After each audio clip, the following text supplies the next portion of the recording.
Daredevil Born Again, episode 3 is out. This show is committed to glacial pacing and off-screening anything that should be interesting. Episode 3 felt like it wanted to be A Few Good Men to me, except in A Few Good Men, which is a super tightly written movie, and you really grow to care about the characters by the end. This show is obliterating Matt Murdock with each episode and trying to manipulate feelings with characters that no one gives a shit about. There's going to be spoilers, so let's just get into it. The whole episode is Hector Ayala's court case. You get the happy music when he gets found not guilty, and a very predictable he dies at the end with a Punisher bait. My guess, because they don't show his face, is that it's not the actual Punisher, but some kind of Punisher knockoff hitman hired by Kingpin. Also, the Punisher's own character, that he's a vigilante. Why would he kill vigilantes? Why would he work for Kingpin at this junction? So I don't think you're supposed to think it's him, but that's kind of the way that they end it. You can see here, and what I'm imagining is a Citizen Kane inspired shot, that Kingpin is once again getting lectured by Vanessa for being a giant pussy while also being a cuck now. I think Matt Murdock's character is kind of obliterated in this one. I can see what they're going for, but he gets someone killed in a super retarded way. And also this cop that you saw last episode, who you may have thought was dead, I certainly did,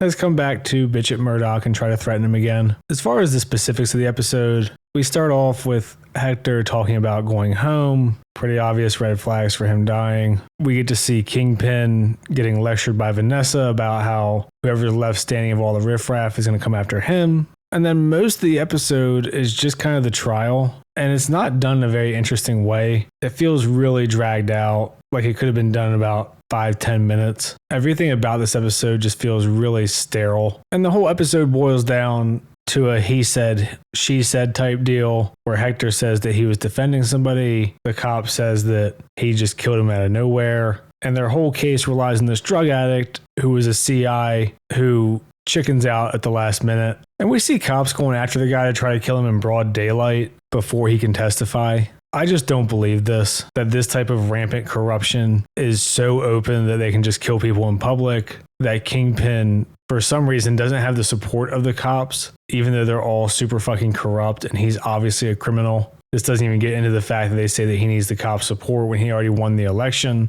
And because this drug addict chickens out, Daredevil reveals that Hector Ayala is White Tiger.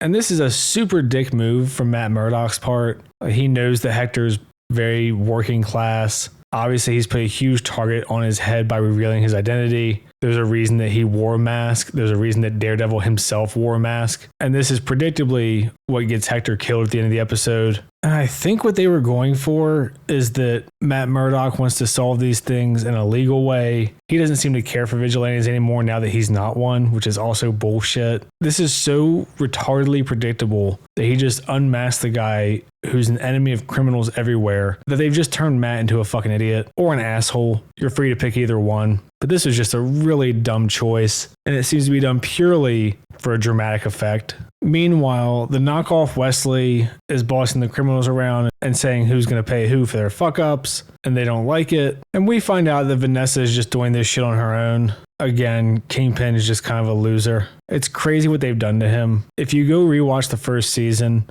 he's incredibly intimidating, not even really being on screen for like 4 episodes. And then when he shows up, he decapitates a guy with a fucking car door. And now when he shows up, he fixes potholes and gets cucked. Matt tries to see if there's some way that they can prove that guy was a CI since he chickens out. And since he can't, this is kind of the impetus for him revealing the White Tiger. I have no idea what this would do in a court case, but the judge gives a couple bullshit reasons for striking it from the record or declaring a mistrial. It's hard for me to imagine that they wouldn't, but they don't. He gets a bunch of character witnesses, testimonies from cops, and it becomes pretty much just a character-driven, do you think he would kill a cop or not type case, and he gets found not guilty. Once again, we get reminded that Matt is apparently just no longer Catholic, as he looks like he's doing the equivalent of praying in the fucking courthouse while he just sits there and rubs his little horn. A moment that in any previous season would have been him revisiting his religion and beliefs. He gets found not guilty and does the happy music, setting up his super obvious death. My wife was actually in the kitchen cleaning up, as a woman should be, and not watching the show. And when she saw this part only, she was like, oh, I guess he's about to die.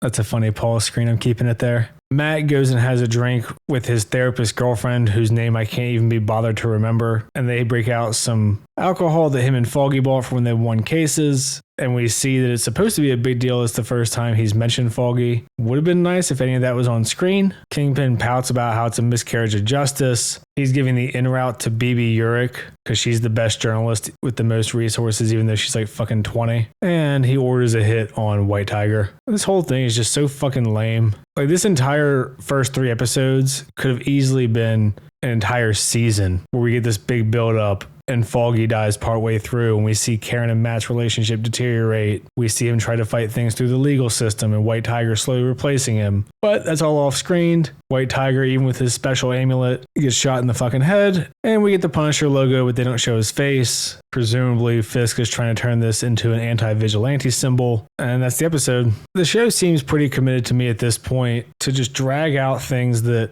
aren't particularly compelling and to skip all the things that should have been on screen. This is a problem that's rampant in bad shows right now. You'll see this in a lot of the Star Wars shows, the Halo show, where they reference events that sound way more interesting than whatever interpersonal drama we're getting on screen for 45 minutes a week. And this show is really just wanting to have its cake and eat it too. It wants you to feel nostalgia for the characters that you cared about previously, while also shoving their new characters in your face and just telling you, hey, they're good, like them please. Like, yes, I completely believe that Vanessa is the Queenpin now. I completely believe that Matt just gave up being Daredevil and Karen moved across the country and just completely dissociated with him. These are all things that in the previous show or seasons built up forever, and the characters were super fleshed out and you understood who they were, their motivations, their backstories, how they got there, everything about them by the time you got these payoffs. This show just wants to skip to payoffs that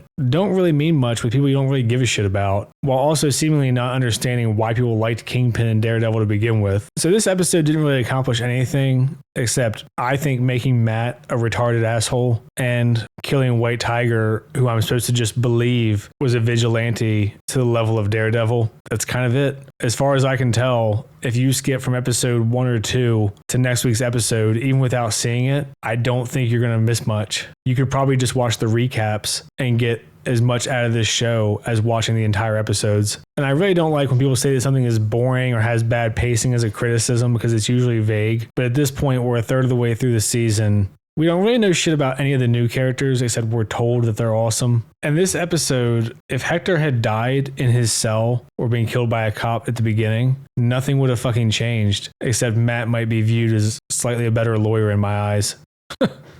So I guess we'll see if it improves. The people with connections seem pretty in consensus saying that Daredevil isn't going to get his suit back until about episode 6, which is crazy that he's going to get that 2/3 of the way through the season. I can't even imagine what will be done to his character by then. Hopefully it gets better, but let's just be fucking for real. It's probably not gonna. If you've seen the show so far, let me know what you think. I try to respond to the comments that aren't just insults. Like and subscribe and all that shit. Thanks. See ya.